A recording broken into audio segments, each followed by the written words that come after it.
Okay, well, thank you everybody for coming. My name is Laura Gibbs. I teach online courses for the University of Oklahoma, and I've been teaching online for almost 20 years, doing something that is synchronous in a place with me at the front of the room is so completely alien to how I approach the world of teaching that I'm probably going to have a nervous breakdown while I do this. And if I do, everything you need is here. Everything I could say or share is at domains.lauragibbs.net.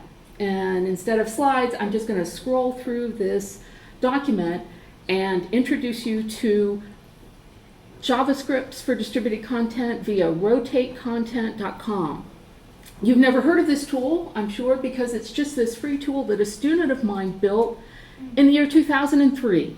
And it is still chugging along, doing exactly what it was built to do, which is to take HTML content from a table and turn it into a JavaScript array with a randomizer. And so I built a magic 8-ball for domains. So here's what we're going to be doing is I'm going to talk for 5 minutes. I'll keep an eye on the clock. And then if anyone wants to build your own magic 8-ball or build some other kind of widget, just look down at your laptop or go out in the space out there and just do your work. That's great. Or I can keep on talking. You can listen and learn while I keep talking. It's all good. So, randomizers in action. I built that magic 8-ball because that's a great example of something that you can do at random. Let's Control R this page. Very doubtful. Oh no, think of a question in your mind. Here comes the answer to your question. Concentrate and ask again, okay? Most likely, right? The Magic 8-Ball classic responses are mostly positive. There's a Wikipedia article all about classic Magic 8-Ball. And because it's so easy to take an HTML table and repurpose it, whoops, I'm getting used to someone else's computer that they have loaned me here. Well, I'm not going to bring it up now. I'll show you later. I've got a Latin Magic 8-Ball. But also for domains, I built a tarot card randomizer for Autumn. She's not here, but Autumn and I have been trading tarot card stuff for a long time. So we've got the Ace of Coins here, but let's let the tarot god speak to us. Oh no, it's the Tower. And what I did here was to link for each image to the Wikipedia article about it. And that's kind of my goal with these randomizers is lots of eye candy. Eye candy is great for students, but also links so that they can go and learn more about the eye candy, whatever it is. Now, since I've been creating these widgets since, whoops, oh, I'm very challenged by this touchpad. Creating these widgets since 2003, I've got literally hundreds of them out there in the world, and I love them, right? Because I need these to bring all the massive quantities of content that I want to share with my students to them at random, not just in terms of lists of links, but random content. So every time they come to the class announcements, new announcements every day, new cats every time the page loads. These are the growth mindset cats. And those are all linked back to a growth mindset blog that I have to help the students with their work. I love the growth mindset cats. There are hundreds of them. So it really is random. But it can be even more content than that because, for example, oh, I'm so touchscreen challenged. Oh, there it is in Canvas. You can make these things work in Canvas. I'll talk about that later for people who can stand to talk about Canvas. So, Free Bookapalooza, this is our online book library, full text books online. There's like over 1,000 of them. I'm building it up to 2019 in honor of the new public domain content that came online this year. So the idea is I've got 2 randomizers running here, right? For the pages, let's go to India because I love India. Okay, so here's a random India book that shows up on the India page, but then over there on the right, a random book from the whole library. I can't give my students lists of links and really expect that to be effective. I mean, I have a list of links down here. There's all the India books in the library. How boring is that, right? But the randomizer means that I can use some graphics, whoops, oh, touchscreen challenge to, there we go, come along little screen, to give them something to look at, to intrigue them, and hopefully make them click and go learn all about this wonderful book that has free audio and on and on and on. Okay, so scripts like that for the free book of Palooza, scripts like that for, people at this conference like comic books, right? So my wonderful librarians bought us a complete set of Amar Chitrikata comic books. I want students to be able to browse that whole library of 200 comic books, and once again, I have links, so if they want to see all the Krishna comic books listed, if they know Krishna is their guy, that's great, they can see the comic books. But if they're really just cruising on through, I want them to be able to just see new comic books every time they come to the website. Once again, these are linked to the pages of the website that tell them about that particular comic book, give them the call number, that kind of stuff. So all my course content is in these different blogs. Most of the blogs, pretty much all the blogs, have randomizers of some kind. This summer I'm working on Brer Rabbit. Lots of Brer Rabbit going on. And so there I've got image randomizers in the main page and also in the sidebar, public domain images. I love Brer Rabbit. Okay, so those are how you can deploy these in blogs. It's very easy, but they work anywhere that JavaScript is accepted. So for a gazillion years, like since 2005, I've been using PBwiki, PBWorks, as a course kind of hub, and I have student projects on that homepage of the course website, and that's the most important thing for me, is being able to surface all my students' work. So there's hundreds of projects in the archive, and the idea is that students see past students' work all the time, because that randomizer is built into lots of different course websites. There at the main website, other blogs, there's lots of links here in the document. For the course assignments page, same way. They visit the assignments page a lot, but I want it to be fun, different, encouraging every time, so they're going to see different things, even though it's the same assignments every week, different encouraging things that once again are linked to support sites for the class. So if they see Vonnegut and they get excited, they can go, oh look, there's a video that goes with that graphic. So those are examples of general stuff that I share with people because it might be useful to others. I also do very course-specific stuff. So students are getting randomly assigned to read each other's blogs every week. Really great thing about randomization is that not only can it surface lots of content, it can distribute activity across a class really effectively. So if you have lots of students who are commenting on each other's stuff, you don't want to assign individual students to individual students, or at least I don't. That's too complicated.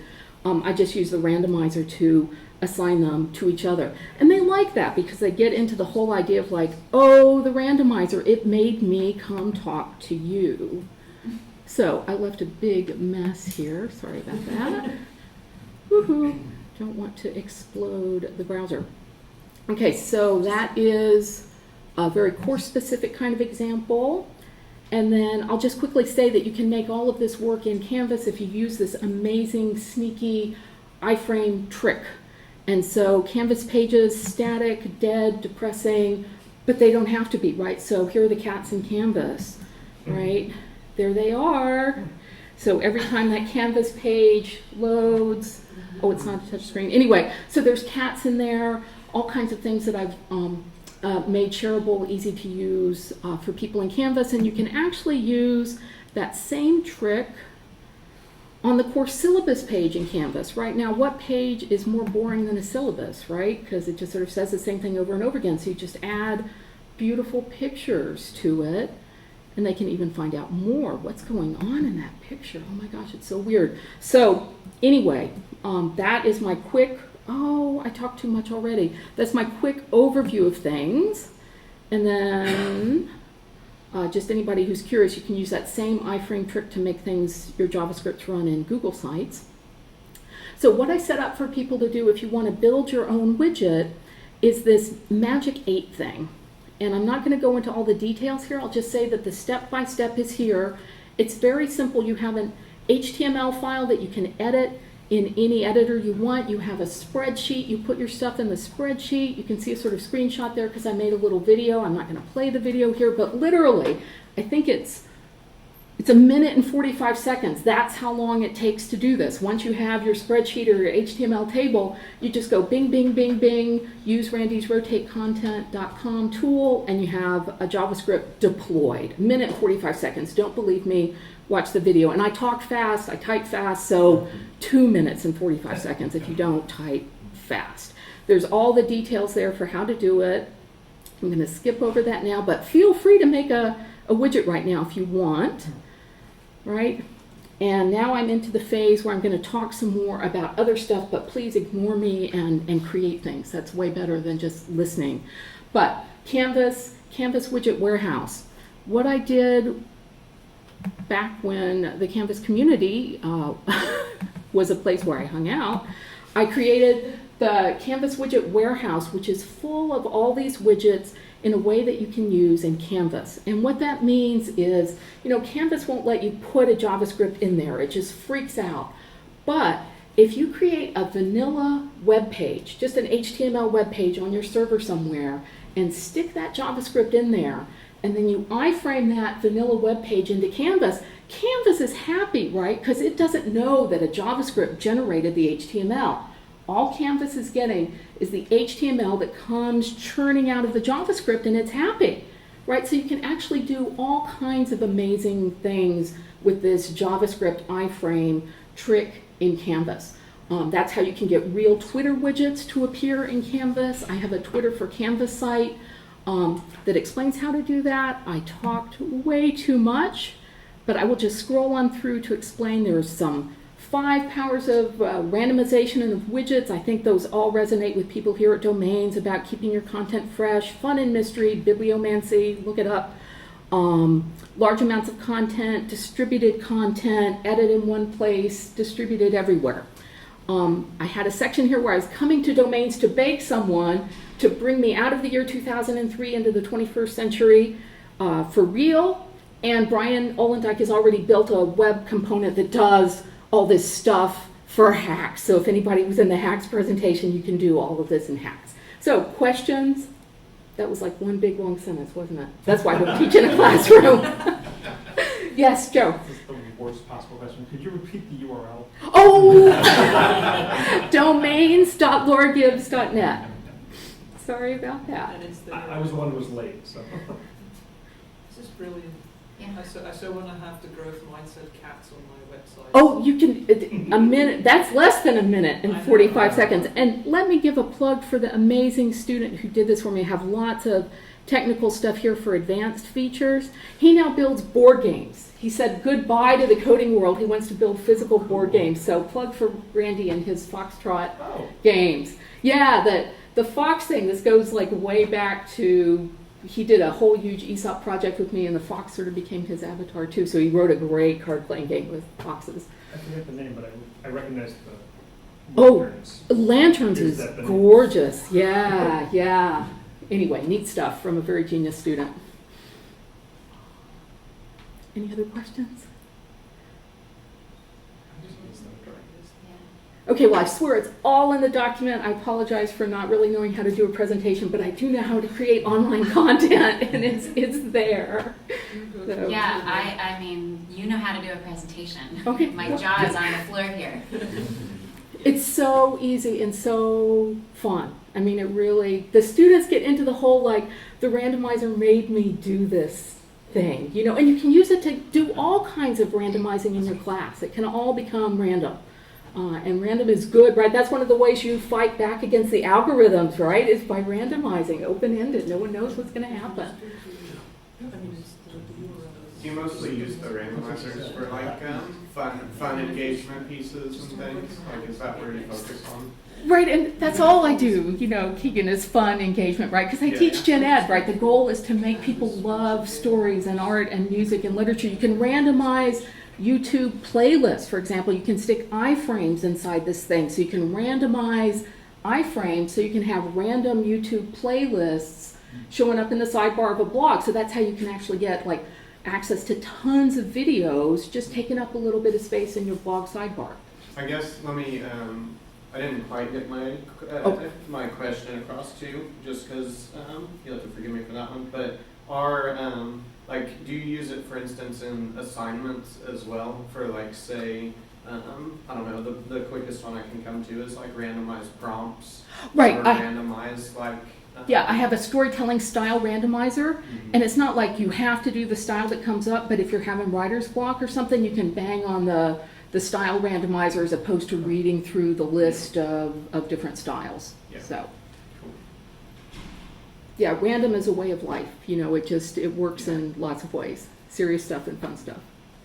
Because bibliomancy is very serious, right? That's where you take a book and open it at random and like it answers your question, right? Magic 8-Ball Tarot, that's why I did that.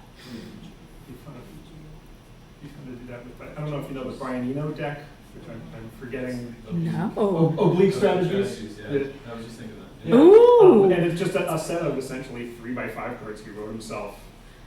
That are, I mean, they're suggestions on the line of pick whatever's broken and do more of it. Or, you know, go, you know, Yeah. take a walk. It's and like see. lateral thinking. It's lateral ways thinking to get out of strategies. your kind of Oh, your rut. So cool. it's a creative prompts to Yeah. get you thinking, Oh. looking at something differently. Yeah. Oh, I need That to would be a neat look for that. asset That sounds for- great. I started out as a Latin person and Latin proverbs in my thing. So the first randomizers I was creating were these random Latin proverbs. And proverbs are like that too. They're not Mhm. quite as Yeah. cool as like modern creativity stuff, but same idea. Okay, I think we're done. Right, out of time.